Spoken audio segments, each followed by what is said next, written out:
Iran এবং ইসরায়েলের মধ্যে যুদ্ধবিরতির ঘোষণা দেওয়া হয়েছে এ বিষয়ে আমাদের সঙ্গে আলোচনা করবেন স্টুডিওতে উপস্থিত আছেন সহকর্মী রবিউল ইসলাম আওলাদ। আমরা আপনাকে স্বাগত জানাচ্ছি। শুরুতে আপনার কাছে যেটি জানতে চাইবো যে এই যে যুদ্ধবিরতি হয়েছে এটা কতটুকু আসলে মধ্যপ্রাচ্যে কার্যকর হবে, আপনার কাছে কি মনে হয়? যুদ্ধবিরতি যে কার্যকর হয়েছে এরপরেও কিন্তু পাল্টাপাল্টি হামলা হয়েছে কিছুক্ষণ, তারপরেই ইরানের পক্ষ থেকে প্রথমে নিশ্চিত করা হয় ট্রাম্পের ঘোষণার পরে। অর্থাৎ ট্রাম্প যখন যুদ্ধবিরতির ঘোষণা দিলেন এবং তিনি বললেন যে এখন বিশ্ব শান্তি প্রতিষ্ঠার জন্য তিনি কথা বললেন, এবং তারপরে কিন্তু কোনো পক্ষই কথা বলেনি। সেই ঘোষণার কয়েক ঘন্টা পর কিন্তু ইরানের পক্ষ থেকে বলা হয়েছে ইসরায়েল যদি কোনো হামলা না চালায় তাহলে তারা পাল্টা পদক্ষেপ নেবে না। রবিউল, যেমনটা দেখা যাচ্ছিল যে যখন এই 12 দিন যাবত যুদ্ধ চলছিল, একে একে কিন্তু বিভিন্ন দেশ পক্ষে বিপক্ষে প্রতিক্রিয়া জানাচ্ছিল। মধ্যপ্রাচ্যের যে আঞ্চলিক শান্তি, সেই শান্তি বিঘ্নিত হবার একটা সমূহ সম্ভাবনা তৈরি হয়েছিল। সেই জায়গা থেকে এই যুদ্ধবিরতি আসলে কতটা কার্যকর ভূমিকা রাখবে মধ্যপ্রাচ্যের শান্তি প্রতিষ্ঠায়? এই যুদ্ধবিরতির জন্য শুধু বিভিন্ন পক্ষের চাপ ছিল প্রথম থেকেই, এবং ডোনাল্ড ট্রাম্প যখন হামলা চালায় সেই হামলার আগে ডোনাল্ড ট্রাম্প যখন মধ্যপ্রাচ্য সফরে আসে, কাতার, সংযুক্ত আরব আমিরাত এবং সৌদি আরবে যখন সফর করে, তখন কিন্তু সেই দেশগুলো বলেছে যে ইরানের ওপর হামলা চালানো যাবে না। যদি হামলা চালানো হয় তাহলে কিন্তু পুরো অঞ্চলে এই সংঘাত ছড়িয়ে পড়তে পারে, এবং তারা যে আশঙ্কা করেছিলেন সেই আশঙ্কা কিন্তু আমরা দেখেছি যে ডোনাল্ড ট্রাম্প বা যুক্তরাষ্ট্র যখন ইরানের পরমাণু স্থাপনায় হামলা চালালো, এবং সেই হামলার পরে কিন্তু আমরা দেখতে পেলাম যে কাতার সহ বিভিন্ন দেশে মার্কিন যে সামরিক ঘাঁটিগুলো রয়েছে সেই সামরিক ঘাঁটিতে হামলা হয়েছে। তবে এই হামলা নিয়েও বিভিন্ন আলোচনা সমালোচনা রয়েছে।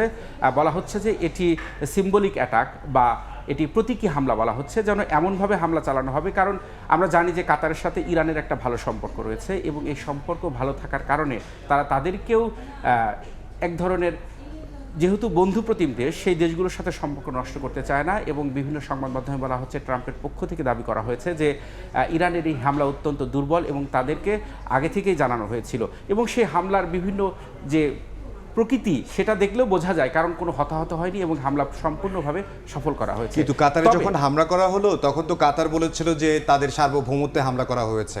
সার্বভৌমত্বে হামলা হয়েছে এটি একটা বিবৃতি তো দিতে হবে, কারণ তার দেশে হামলা হয়েছে, সেই হামলার একটা বিবৃতি দেওয়ার অধিকার রাখে কাতার। কিন্তু আমরা দেখেছি যে এই হামলার পরে যেহেতু ইরান বলেছিল যে তারা মার্কিন সামরিক স্থাপনার লক্ষ্যবস্তু করবে এবং হামলা চালাবে, তারা যেহেতু ঘোষণা দিয়েছে, সেই হামলার পাল্টা পদক্ষেপ হিসেবেই ইরান এই পদক্ষেপ নিয়েছে। কিন্তু যুক্তরাষ্ট্রের পক্ষ থেকে কিন্তু এরপরে কোনো পদক্ষেপ নেওয়া হয়নি, এবং এরপরে কিন্তু আসলে যুদ্ধবিরতির ঘোষণা আসলো। আমাদের কাছে কিছু সর্বশেষ তথ্য রয়েছে এই হামলার পর। আমরা জানি যে যুদ্ধবিরতি যখন কার্যকর হলো, সেই কার্যকর হওয়ার আগে রাতভর কিন্তু হামলা হয়েছে ইসরায়েল এবং ইরানের মধ্যে, এবং সেখানে আমরা জানি যে ইসরায়েলের হামলায় এখন পর্যন্ত ইরানে 9 জন নিহত হয়েছে এবং আহত হয়েছে 33 জন। এবং ইরানের যে পাল্টা হামলা চালিয়েছে, সকালেও হামলা চালিয়েছে যুদ্ধবিরতি কার্যকর হওয়ার ঠিক কয়েক মিনিট আগে, সেই হামলায় আমরা দেখেছি যে ইসরায়েলের বিভিন্ন জায়গায় ব্যাপক ক্ষয়ক্ষতি হয়েছে এবং প্রাণ হারানোর খবর পাওয়া গেছে। কোনো জায়গায় 4 জন বলা হচ্ছে, কোনো জায়গায় 5 জন বলা হচ্ছে, এবং আহত হয়েছে। এখন আমরা একটু দেখতে চাই যে এই যুদ্ধবিরতির পরে ইরানের কি প্রতিক্রিয়া ছিল, আমরা একটু দেখে নেব। ইরানের প্রতিক্রিয়া যে যুক্তরাষ্ট্রের এই যে হামলা চালিয়েছে যুক্তরাষ্ট্র এবং ইসরায়েল, তারা বলেছে যে এই হামলা সম্পূর্ণ অবৈধ। আরেকটি বিষয় যে মার্কিন যে হামলা, সেই হামলার জবাব তারা দিয়েছে বলা হচ্ছে, কিন্তু ক্ষয়ক্ষতি হয়নি। কিন্তু হামলার পরে আমরা দেখলাম যে যুদ্ধবিরতি কার্যকর হলো। আরও একটি বিষয় যে ইরানি পররাষ্ট্রমন্ত্রী যুদ্ধবিরতি ট্রাম্পের ঘোষণার পরপরই তিনি টুইট দেন, এবং সেই টুইট পোস্টে, অর্থাৎ এক্সে যে পোস্ট করেন, সেই পোস্টে তিনি বলেছেন যে আমরা যুদ্ধ চাই না, কোনো হামলা চাই না, যদি ইরান যদি হামলা চালায় তাহলে পাল্টা পদক্ষেপ নিতে তারা প্রস্তুত আছে। আরও একটি বিষয় যে এই হামলা, যে রাতভর যে হামলা হলো, এই হামলার মধ্যেও কিন্তু ইরানে বিভিন্ন যে ইসরায়েলের যে এজেন্ট রয়েছে তারা সক্রিয় রয়েছে, এবং এরই মধ্যে 6 জনকে আটক করেছে। এখন এই যুদ্ধবিরতির পরে ইসরায়েলের পক্ষ থেকে কী প্রতিক্রিয়া রয়েছে আমরা সেটি একটু দেখে নেব।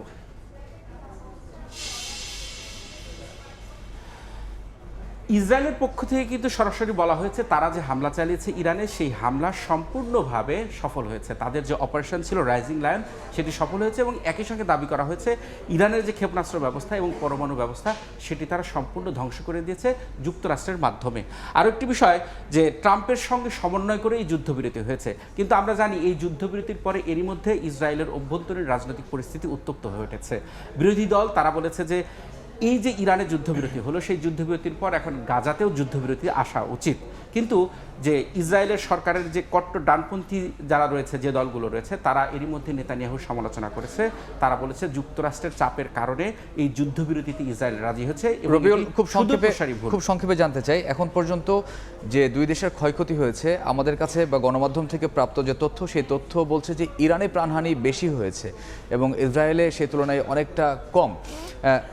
অবকাঠামোগত যে ক্ষয়ক্ষতি সেটির হিসেব যদি না করি, তাহলে প্রাণহানির দিক থেকে আসলে ইরানের ক্ষতি বেশি হয়েছে কিনা এখন পর্যন্ত যে তথ্য? অবশ্যই ইরানের প্রাণহানি এবং ক্ষয়ক্ষতি বেশি হয়েছে, কিন্তু গণমাধ্যমে এখনও শুধু প্রাণহানির খবরটা আসছে, কিন্তু ক্ষয়ক্ষতির কোনো ছবি এখন পর্যন্ত খুব সেভাবে আসছে না। আমরা ইসরায়েলের ক্ষয়ক্ষতির ছবি পাচ্ছি, কিন্তু প্রাণহানির সংখ্যা খুবই কম। কিন্তু আমরা জানি যে ইসরায়েল তাদের ক্ষয়ক্ষতি সম্পর্কে বেশ গোপনীয়তা অবলম্বন করছে এবং তারা হতাহতের সংখ্যাটাও গোপন রাখার চেষ্টা করছে বলে বিভিন্ন গণমাধ্যমে খবর এসেছে। সবশেষ আপনার কাছে যেটি জানতে চাইবো সেটি হচ্ছে, ইরানে যে হামলা করলো ইসরায়েল, সেটি হচ্ছে পরমাণু নিরস্ত্রীকরণের জন্য। এখন ইরান কি সেই জায়গা থেকে আসলে ফিরে আসবে কিনা, বা তারা পরমাণু কর্মসূচি অব্যাহত রাখবে কিনা?